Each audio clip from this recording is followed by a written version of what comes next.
We're going, should be up in like 5 seconds. Sounds good.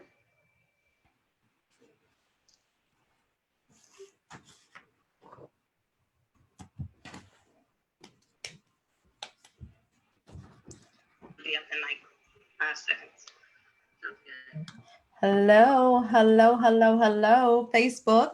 This is Dr. Sharita Weatherspoon here with the Angelita Byrd.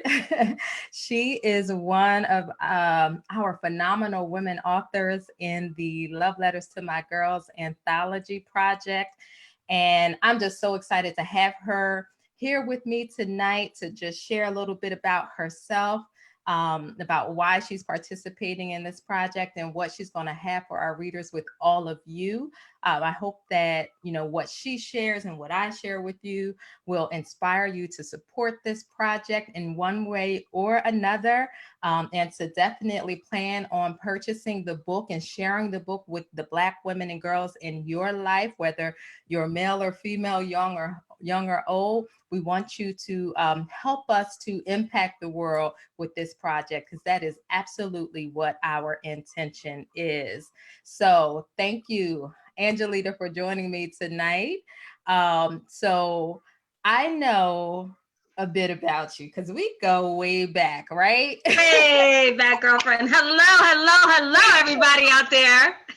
Yeah, so it's actually kind of funny because I think we met in college, right?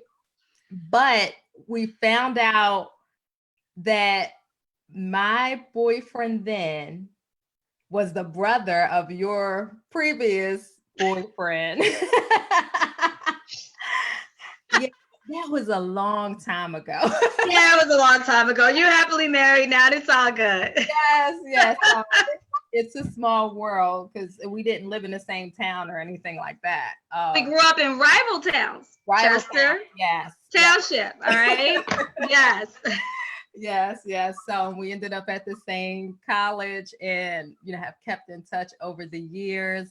And Angelita is really, just really, when I say the word phenomenal, I am not using that lightly in describing her. She has had a very colorful and adventurous, and exciting life, I would say. I mean, when I hear something new about like her life, past or present, I'm just like, oh. Like I'm always finding out different things about her, and I'm always like pleasantly surprised and like, wow, oh my God. And I think one of the things that's most important to pull from your story is that the statistics said you shouldn't be where you are right now, and you should not have lived the life that you had. Which is probably one of the reasons why you wanted to participate in this project, right? Absolutely. Yes. That's probably the number one reasons why I wanted to participate in that project. And I just want to thank you in advance for thinking of me and having me here with you today. And I am honored to be a part of this, but more importantly, to know you as a human being. So thank you, Sharita. Thank you. So let's start out by you sharing a bit about yourself, who you are, what you do with our audience. Well, that's a great question, and I've shared this with you. Sometimes that question is a hard question to answer, and I guess it's because I've done so much in the short time I've been here on Earth. But overall, in a nutshell, I am certifiably unemployable, and I haven't worked for anyone since 1997. And I don't say this to impress anyone, but to impress upon you. Literally every job I've ever had, I either quit or I got fired, and I never made it to vacation time. Go figure. And that's going to lead up to what it is that I do. And so it kind of blows my mind every time I think about it. Like, wow, like I never could hold a job or keep a job. And then here we are now, 2020, right? For the past 13 years, my life and my job has been traveling the world. And that's where I'm sure you get the whole colorful and, being pleasantly surprised, basically based on where I've come from. Mm-hmm. But, literally my business and my primary business is real estate, which is my background. I come from a real estate background. That was when I literally, kind of like switch came on, and I had a mentor that came into my life, and showed me, how to be able to go out there and sell houses or help people buy houses. And I was thankful for that because that taught me a whole lot Mm-hmm. about what it is that I do and who I am today. And I was blessed, I became rookie of the year and all these great things. And I was like the number one producer, closing $1 million in a week, Oh, which is wow. like crazy. Right. And I was like blown away myself. Uh-huh. And then I had a friend, actually, we went to college with. Ton Henderson, big shout out to Ton Henderson. And if Mm-hmm. you're watching, I'm so thankful and grateful to him. He called me up and he said, Angelita, I have a travel business. And he shared with me the great opportunity to get involved with the company that I got involved with.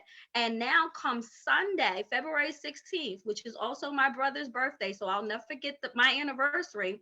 I'll Mm-hmm. be 13 years in of literally being involved also too in the travel industry, where I show people how to travel the world and create a residual lifestyle through that.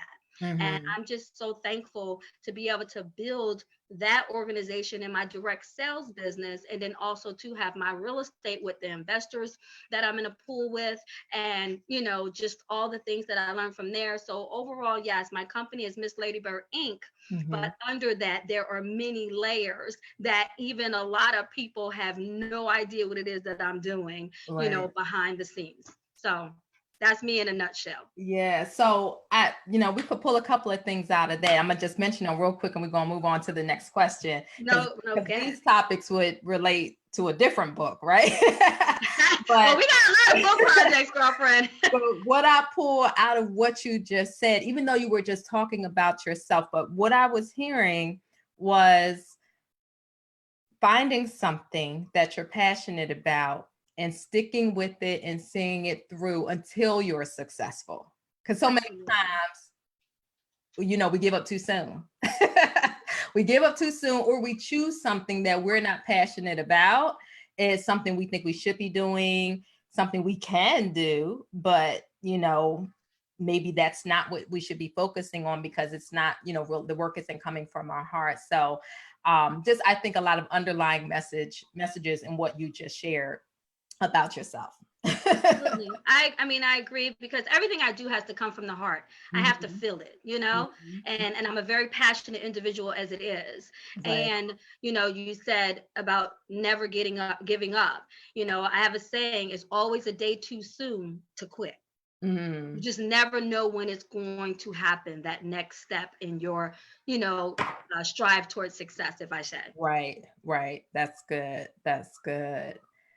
So, why did you decide to become a partner with this project? And I use the word partner specifically versus just saying contributing author, because our contributing authors are partnering with us to do more than just contribute their writing. I mentioned earlier in the introduction to the video that this is really about having an impact. So I don't take lightly the role that the authors are playing in making that impact on these women, Black women and girls around the world, and helping us get the word out. You've been great in, blasting this project out there. I mean, seriously, if people didn't know that I was the face behind it, they would think you were the face. That's how supportive you've been in this project, which I really, really do appreciate. But what was it that drew you to the project? Why did you want to partner with this mission? Well, you know what? That's a really good question. But it also, I think what it also brings is another question for me is why would I not? Mm, You know, and the reason why I say why would I not is because, I wouldn't be where I am today if I didn't have someone that showed me the way. Because again, my background, if you really want to go way back, you talked about it, the statistics. I was 14 pregnant on welfare trying to figure it out. I was a young girl who got pregnant.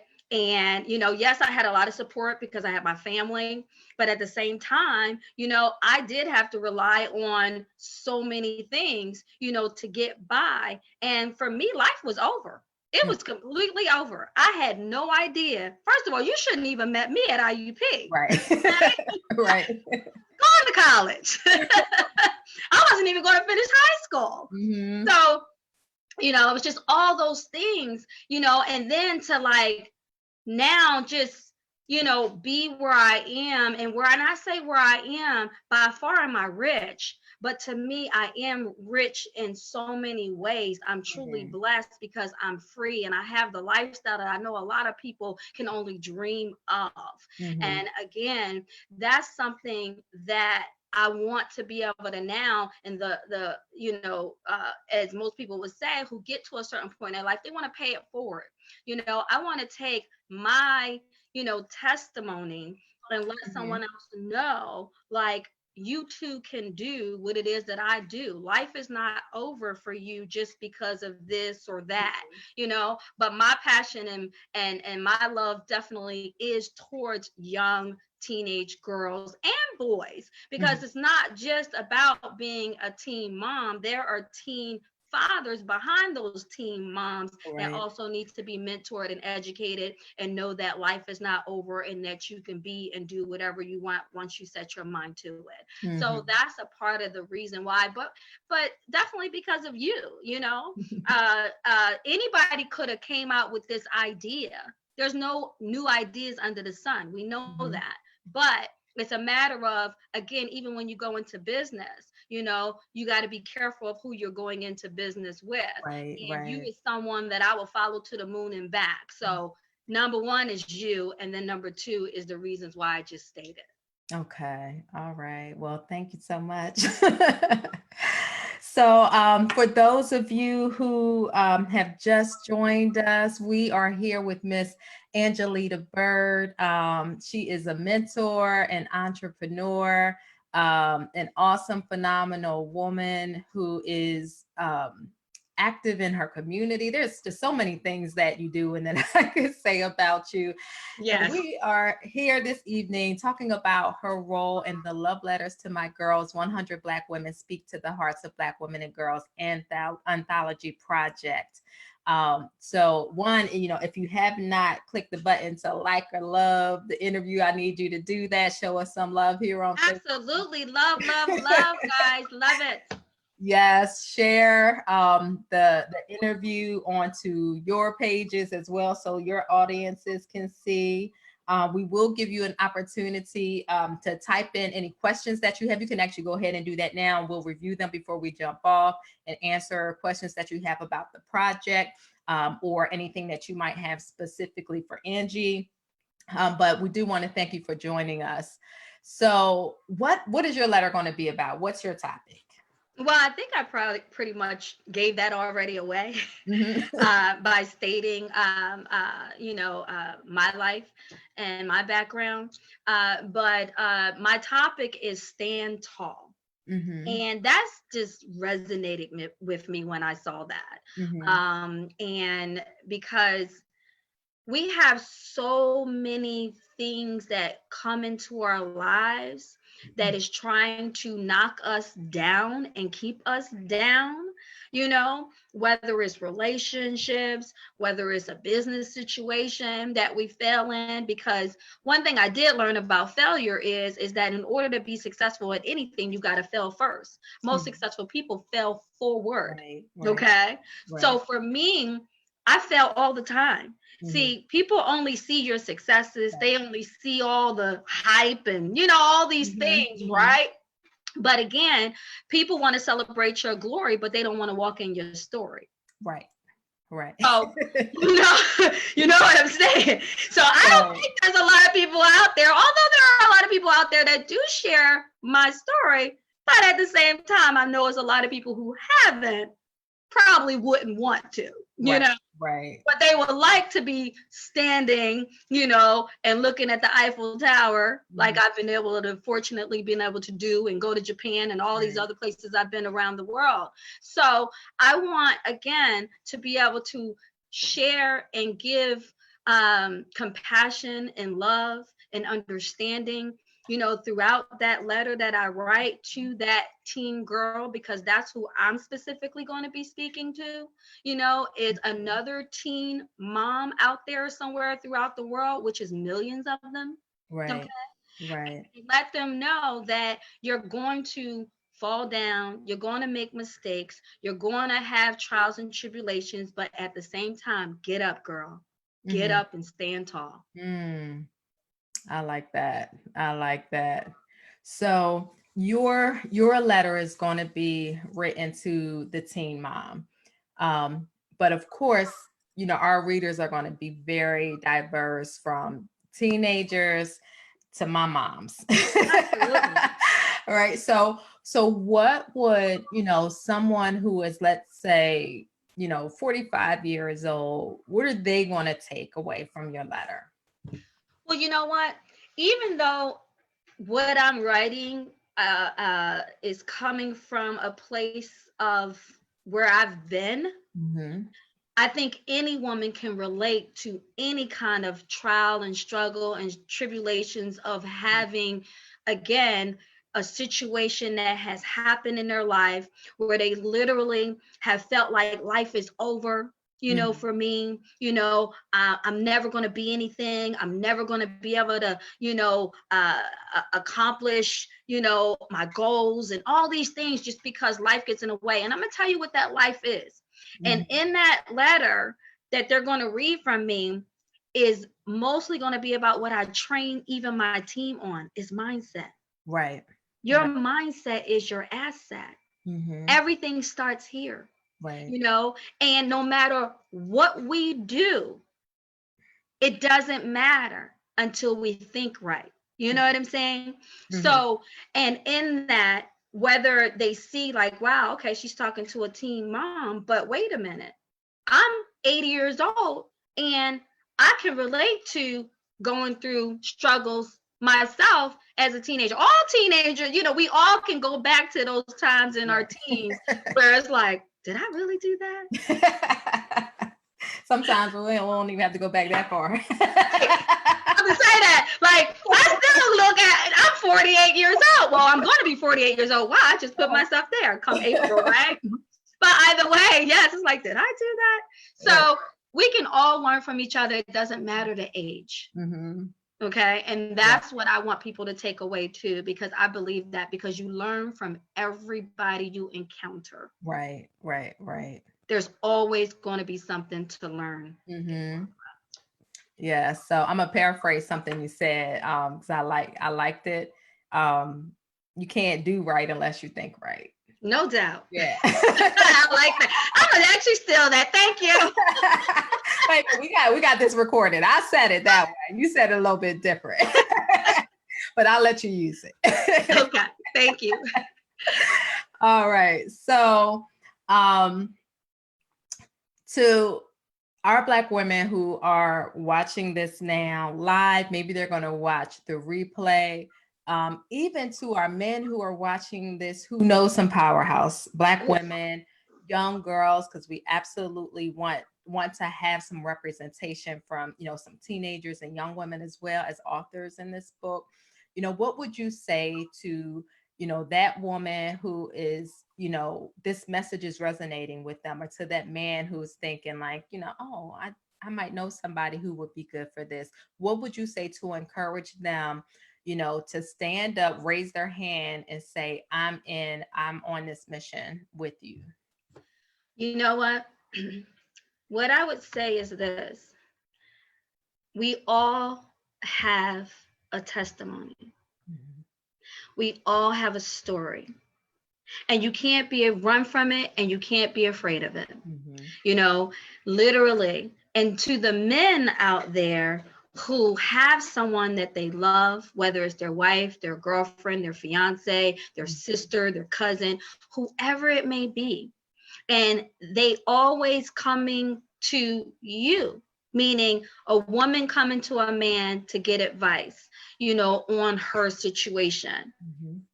Well, I would encourage you to tell that woman who has that story to tell or have that situation to now come and join us in this incredible project that we are going to spread throughout the world, Mhm. and write that beautiful love letter to that girl. And guess who that girl can be? Herself. Absolutely. Yes. Hmm. That's good. Because I think, sometimes we underestimate the power in our words, and it's like, well, I don't have anything to say, I wouldn't know what to share with somebody else. Well, what is it that you wish someone had said to you Ugh. when you were going through whatever that situation or challenge was? You were struggling, you wanted to give up. What would have been the words that you needed to hear to make that just a little bit easier, or just push you forward, even if it was just an inch? What were the words, that may have kept you from running away, that would have kept you from trying to take your life? It can be that deep. What are those words? And speak the words to someone else that you wish someone would have spoken to you. And that's really how powerful these letters can be to our sisters. You're right. Whew, so many things I probably could say about that. Oh God, it's so many things. I'm just trying to think of something in particular. Um, Honestly, I think for me, what was needed and what I think most of us need Mhm. to know, um, nobody owes you anything. Right. And that sometimes I think is our downfall, Mm-hmm.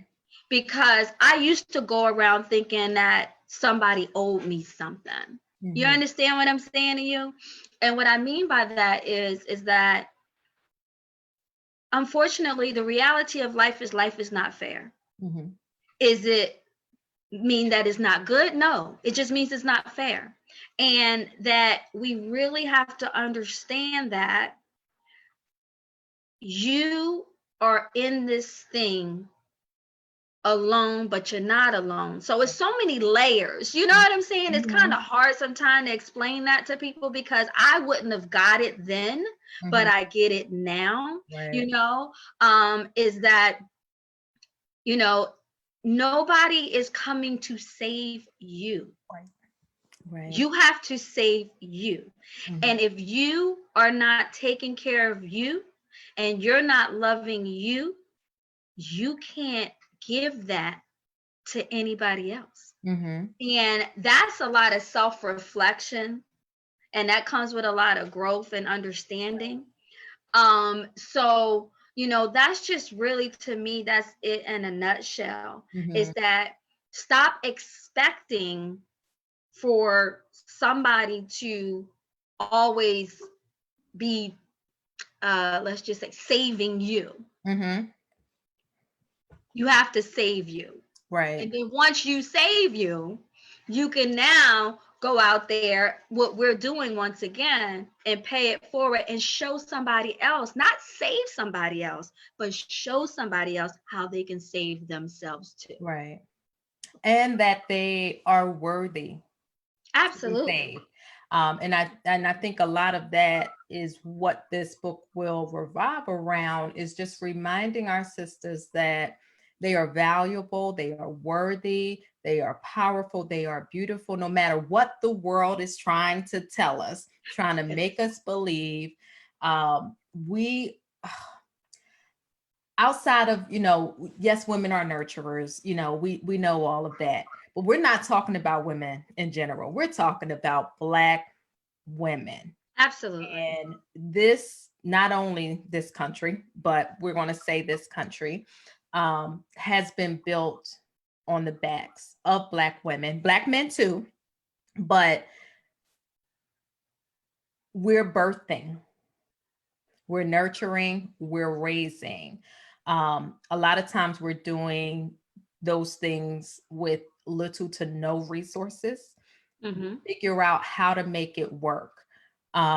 We sacrifice uh, to extremes Mm-hmm. for people we care about. We sacrifice to our detriment for people that we care about. And oftentimes for people we don't care about. So you Mm-hmm. think about the workplace and how, we give up things emotionally, maybe even spiritually, to impress a boss or make a boss look good, to make sure the company has what they need while, we're not getting paid our value, while we're missing time at home and with family, and we're making all of these sacrifices. And you know that your boss don't really care nothing about you, Right. but you're still slaving for the paycheck, Yeah. right? Even though you don't care nothing about that person or that company. Right. Right. So there's so many ways that, we have been undervalued and devalued and taken advantage of over the years, that I think, culturally we have formed this mentality that, we're not enough. And while I think there is a rising, an uprising related to that, it's not coming fast enough. Right.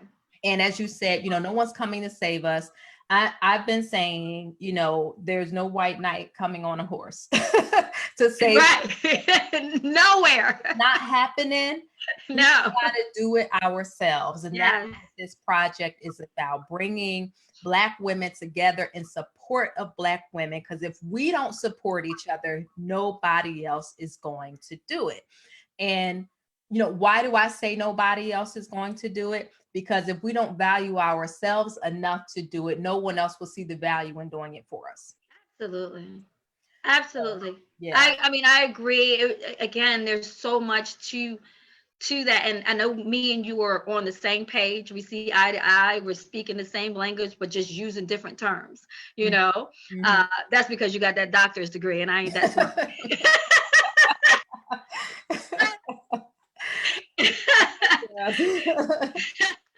So, But yeah. I'm with you 1,000% on that. yeah. So I'm going to give those who are watching an opportunity to comment or ask any questions that they want to. And while they're doing that, because, Facebook has a little bit of a delay there, I just want to share a little bit with all of you about our book project. So Love Letters to My Girls, 100 Black Women Speak to the Hearts of Black Women and Girls. It's more than a book. It is a movement. Okay, so yes, the book will come out. The book will be great, but we're going to be doing more than just publishing the book. We want to get this book into the hands of thousands of Black women and girls across the world at no charge. So organizations and groups that are serving Black women and girls, we want to be able to donate copies to them. So we will be doing a couple of different fundraising efforts to help support the cost of doing that. We're also going to be taking some of the profit from our launch in the fall to support a minimum of 2 scholarships for 2 Black women. One would be for a young woman 21 and under. One would be for a woman over 21. And those scholarship funds can be used for education, training, or business startup. We have a couple other ideas that, we're working on to see how it might work out. But this thing is big, y'all. When I Yeah, baby. say I don't do not unless it's big. when I say it's a movement, I mean it's a movement. And we don't want this to be just kind of a trending thing. We really, we really want to just bring a life, a resurgence in our sisterhood, and just reigniting the love of Black women for other Black women, and putting away the competition and focusing on collaboration, because there is more than enough for everybody to get a piece of the pie, and there still be some left over. So there's no need for us to be, in competition with each other, trying to pull each other down or anything like that. And I don't blame it on any individual person. I think we've been trained and taught to be that way, out of surviving, the need to survive. But we need to stop surviving and start thriving. And our goal is to have this book help these Black women and girls around the world to do just that. So if you are a Black woman who loves and cares for and supports other Black women and girls, you have a message that you can share from your own experience that will inspire, motivate, or in some way just help another sister on their journey, I want you to consider joining us on this mission. When we want representation from Black women all across the world, so not just Black American women, I don't care where you live, where you were born, what your religious beliefs are, what your education level are, whether you're work at home or stay at home mom, you have a career, you're an entrepreneur, socioeconomic status, none of that matters. If you've got something of value to say, and I know you do, I want you to consider joining us on this mission and sharing from your experience. Now, if you want to support the project, but you just like, I don't think I want to write, that's fine. I want to encourage you to sign up to stay up to date with our project, because we will be sharing those fundraising opportunities and just opportunities to spread the word about the project. So you can visit loveletterstomygirls.com to sign up to be added to our list. And we'll just keep you up to date with what's going on. But if you do want to consider joining us as an author, I'm going to ask you to visit smpl.ro/love letters. I'm going to try to type that in the comments while I'm saying it. smpl.ro/love letters to learn more about how you can become a contributing author with the project. We do have a couple of information sessions coming up as well, where I will share in more detail about the project and answer your questions. You can register for one of those on that page as well. And the first URL I gave you just to be kept up to date with the project is loveletterstomygirls.com. I've typed both of those into the comments. So let's see what we've got in terms of comments or questions. So we had quite a few people join us. Thank you, thank you, thank you. Thank you, guys. Love you. Mwah. Yes. Mistakes are blessings in disguise. Yes, Mugs. Marilyn says you can learn from anyone. Mug says bloom, flowers bloom. Love it. Palika, love this. Thank you, thank you. Susan says we all have seeds of wisdom that we must share, and we must it says dye them, that might be the wrong word, and share them lovingly. Self-care, sharing is caring. It's all an adventure. Yeah, we all wish there was a night to save us, but unfortunately we must be motivated to go forward. That's from Anne. Yes, yes. Muggs also says time does not exist on a spiritual level. Take time. The journey can be so much better. I appreciate this. Thank you so much. That's my girl. Yes, that sounds great. That's awesome. Unity and harmony. We are better together. Yes, Francina says she's in. Awesome. Darren says, I work with young college students. What advice would you give them?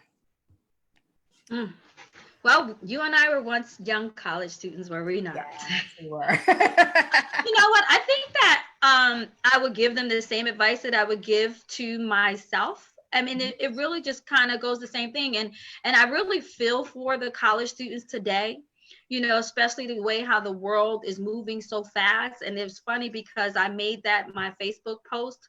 We live in a microwave society. Everybody wants instant gratification.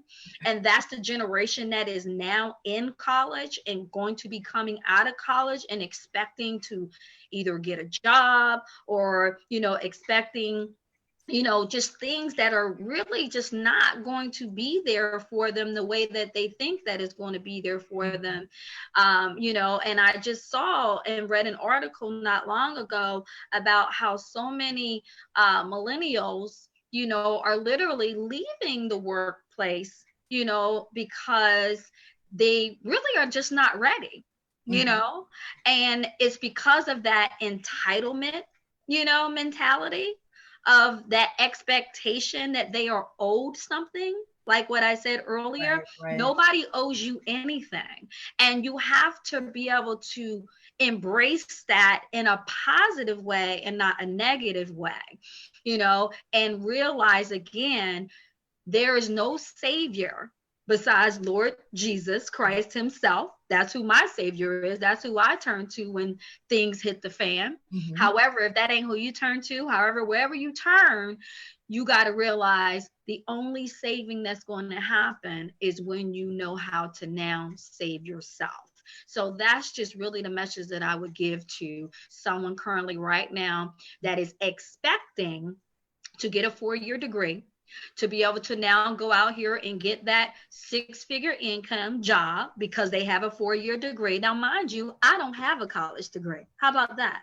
Right. I did 3 years at IUP because I put myself through school. I always said I was going to go back, but then all of a sudden it just didn't happen. One, I couldn't afford to. And then two, I branched into this world of entrepreneurship, and just kind of took off. And through that, I realized, don't get me wrong, education is a great thing. But me personally, I didn't feel any longer that I personally needed it because what I was doing didn't require now a certificate.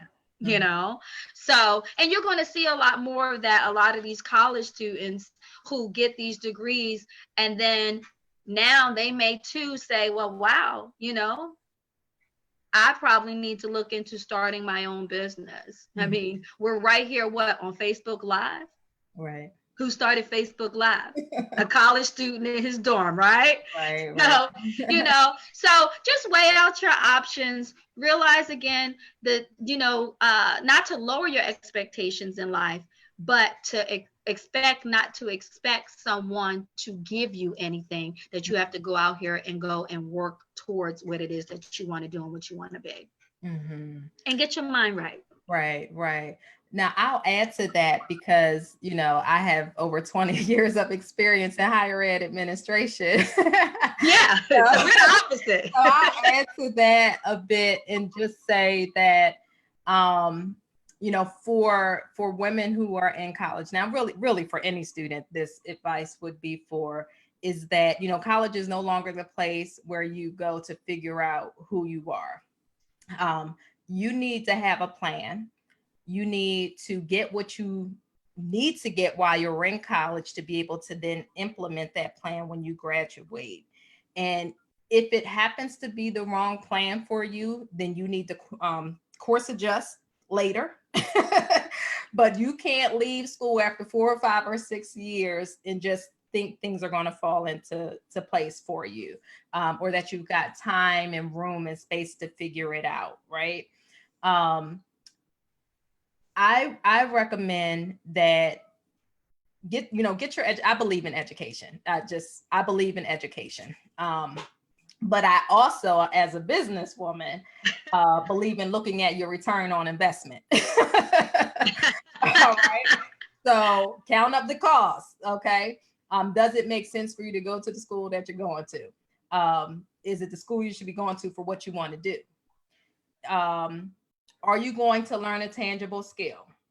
Knowledge is great, but people aren't hiring for knowledge these days. They're hiring for skill sets. So you need to get some skills while you're in school. So that means you got to do some things other than taking classes, because your teachers are giving you knowledge. Most of them, unless you're in the hard science, you're not learning any skills. Don't be offended by that, faculty, but it's true. And a professor on one of my flights told me that. So yes.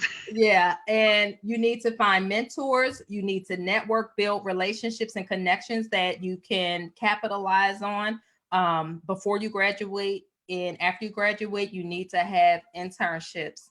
And I would say to dip your toe in the water of entrepreneurship while you're in college as well. And I wholeheartedly believe that regardless of what your career choice is, you still need to be doing something on your own, because if you are not, your livelihood, your security is dependent on somebody else, which means you are not secure. Point out. just straight. You're not secure if you're dependent on somebody else for your security. So I would say that. And then Darren says he has a friend who's been through a number of traumatic events in the past. Would you recommend your book for her? And I'm not sure, Darren, if you're asking in terms of her participating as a contributing author. I would say certainly if she has gotten to a certain point in her healing where she can, speak from, a place of compassion and empathy and understanding and sharing a message to help someone else. Certainly, she would be a good fit as a contributing author. And if you mean as a reader, I certainly think the book would benefit her, but it is not a replacement for counseling. So if she has not gotten therapy for her traumatic experiences, she needs to do that. Let's see. Mary says, we all have a story. She loved the conversation, the layers of realness that we shared. Thank you. Yes, she thanks you for sharing your heart. Anne says, stay close to your advisors in school so you won't waste money. Anne is right. Anne probably works in higher ed. That's my girl. Hey, Anne, out there in Connecticut. Yes. Don't ignore the academic advisors. They're there for a reason, but double check their work. Because I've had students get bad academic advising before. And Darren said, as a reader, yes. So yes, as a reader, I think she'll benefit from it, but if she needs counseling, she needs to get counseling. Absolutely. And I'm an advocate of therapy. Mm-hmm. So, I've been through it. And I think that we all at some point in our lives are going to experience something. Mm-hmm. And this is why I think most of the books that I do read are books like the one that we're writing. Go figure. Right. Because that has always been my own self therapy through life challenges. Mm-hmm. But yes, we all need an outlet and need someone to talk to. So yes, girl, go get that therapy. Yes. So, the one question I did not answer that I always get is, do you have to be an author or a writer to participate in the book project? And the answer is no. We do have a few of the women who have published books previously or participated in other books. Some who do, writing as part of their profession. But for the most part, these women are not writers. They're not authors. They're just women with a message. So, there's no need to make a decision not to join because you're not a good writer. That's why we have professional editors on our team. We're going to make sure your letter is great. You don't have to worry about your grammar, your spelling, your punctuation, anything like that. And if you're just scared to put pen to paper, record your message and then have it transcribed and send it to us and we'll take care of the rest. So I do. Oh, let's see. Darren says, I believe women need positive involvement, encouragement from other like-minded, strong women. Trying to trust and build sisterhood bonds is important. And I applaud you, ladies. Thank you. Thank you, Darren. We appreciate you. That's my boy. Thank you. We appreciate Thank you for your support. We're looking forward to you getting those books over there at University of Pennsylvania. Yes. Absolutely. Malika asked, if you could go back to your younger self, what one thing would you tell younger Angie? All right, Malika. Another IUPer, right? Hey, yes. IUP, stand up. What would I tell younger Angie? It just seems like it goes back to everything that I've been saying,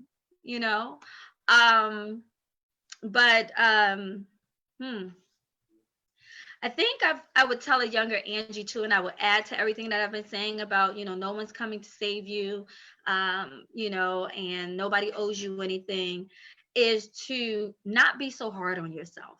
Mm. Because I can be my own worst critic. You know, I can be very hard on myself sometimes, and I am a go-getter. Like whatever I touch, just like Miss Shirley, one of my mentors, if she's watching, I love you and thank you for being here. She always says, everything you touch turns to gold, you know?